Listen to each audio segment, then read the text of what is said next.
Hey everybody, welcome to your week in review for the short week of May 31st, 2022. And oh, what a week it's been. Started off the week on a Tuesday. Some of the best Mondays are on a Tuesday. Our 10-year yield started domestic session up more than 8 basis points right off the bat, and then took a pretty big tank and pretty fast. A few of the key players in this was that factory activity improved in China after COVID restrictions eased. Eurozone inflation, everybody hates hearing about inflation no matter where it is, hits a record high. Chinese stocks hit a 5-week high, and oil prices surged. All of those things don't pose good news for inflation, except for maybe some supply chain stuff out of China. Housing prices rose 18.7% year over year in the first quarter, according to the FHFA Housing Price Index. Strong demand, tight supply keeps those things going up. Florida was up 30%, Arizona up 28%, yay. Utah 27%, Tennessee 26%, Idaho up 26%. The slowest MSAs were DC, which was up only 7%. So on the day, basically, we started out pretty fast, down 47 basis points, down 42, down 39, so been in the day down 44 basis points. Pretty bumpy ride for the day. Wednesday was another rough open for bonds. The Federal Reserve, it's about ready to start shrinking its $8.9 trillion balance sheet. Man, that's a lot of money.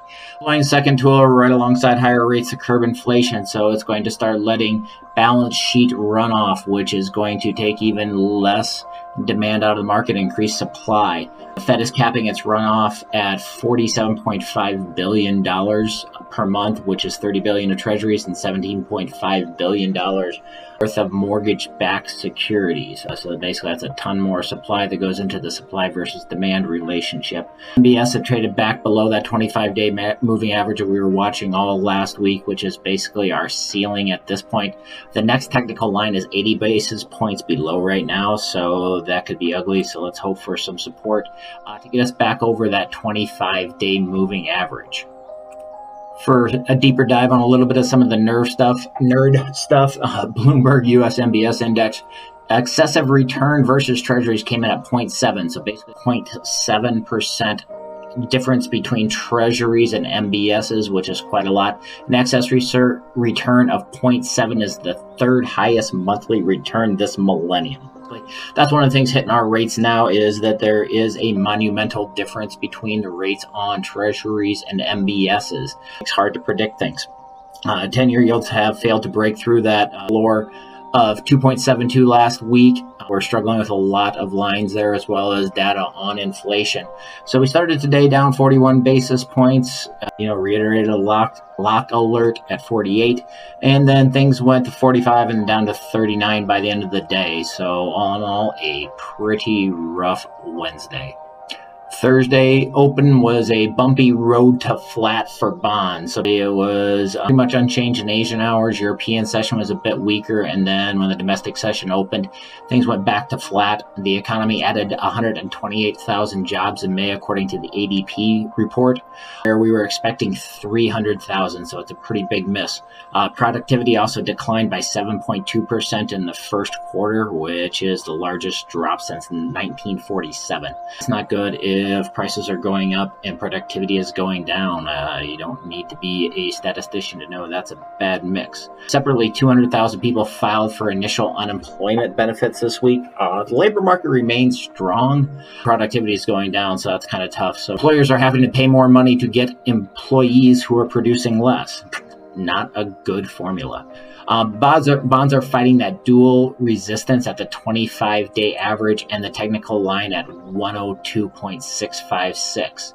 This chart today that was kind of interesting, it kind of shows state by state where job recovery is versus pre-COVID days.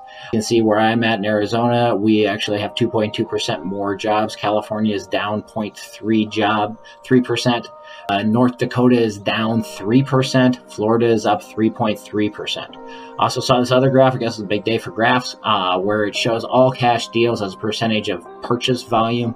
Basically, for quite a while here, over 20% of all purchases have been all cash deals, which is a combination of buyer programs offered by lenders, but mostly institutional investors buying up all these houses. They went on. Yesterday was the ISM data that moved the market. Today it's jobs.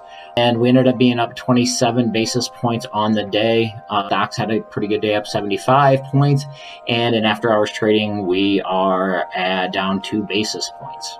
Brings us into Friday. MBS were down 8 ticks early on a very surprising BLS jobs number. After the big miss yesterday of ADP numbers, the BLS report came in at 390,000 new jobs created on an expectation of 300,000, but we had 129 from ADP yesterday, so quite a disparity there. Usual suspects of leisure, hospitality, and healthcare increased employment. Retail fell, which we're kind of hearing a lot more stuff about retail numbers being down. I ordered some stuff online this week, so hopefully that helps out. A couple $100 there. Prices accelerated in May. We've been hearing this all along. Tampa, Phoenix, Sunbelt places are doing really well. MBSs are in the middle of a big currently testing, trying to make a run at that dual resistance of the 25-day average and the Fibonacci retracement at 101.656. Last time it broke through, which was last week, to the 50-day average before dropping. In today's job report headline, numbers came in at 390 versus 300 to the 325 average. Some could make an argument that it was kind of lackluster because that's still not that many, but bonds kind of sold off as the day went on. We ended up down 23 basis points. Stocks lost as well, and after hours trading, the 10-year Treasury was up 3 basis points as well, which gets us looking at next week. So we have some important information coming next week, which is on Wednesday we get a 10-year note auction, 30-year bond auction on Thursday, all leading us into the big number that everybody's waiting to see. The CPI number. So seeing how inflation is looking and whether or not the market is reacting to the Fed's moves. So hopefully that comes in better and we can all feel a little bit better about the future. So I hope you have a great weekend and have a great day.